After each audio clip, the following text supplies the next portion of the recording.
അല്ല എങ്ങനെയുണ്ടായിരുന്നു 20 വർഷത്തിന് ശേഷം ബണ്ണീനെ ഒരു മല്ലു നോക്കി മാറ്റിയ പടം എങ്ങനെയുണ്ടായിരുന്നു കണ്ടു കഴിയുമ്പോൾ?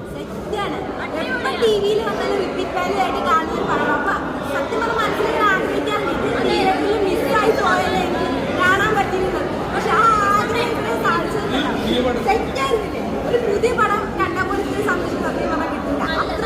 നമ്മൾ ആഗ്രഹിച്ച് കിട്ടിയ സാധനം റിപ്പീറ്റ് വാല്യൂ അതിങ്ങനെ വീണ്ടും. അല്ല ഈ പടം അത് റിലീസായപ്പോൾ നിങ്ങൾ ജനിച്ചിട്ടുണ്ടായിരുന്നോ? പക്ഷെ ടി വിയിലാണ് സത്യത്തിൽ കണ്ടത്. പക്ഷെ അന്നൊക്കെ തിയേറ്ററിൽ കാണുന്ന ആഗ്രഹിച്ച സാധനമാണ്. പക്ഷെ പ്രതീക്ഷിച്ചില്ലായിരുന്നു റിലീസ് പറഞ്ഞ അന്നോട്ട് വെയിറ്റിംഗ് ആയിരുന്നു. ഇപ്പൊ കണ്ടിറങ്ങുമ്പോ ഉണ്ടല്ലോ ഒരു മല്ലു അർജുന്റെ സ്ലീപ്പർ സെല്ലെല്ലാം വർക്ക് ആവുന്നുണ്ടോ ഫാൻസ്?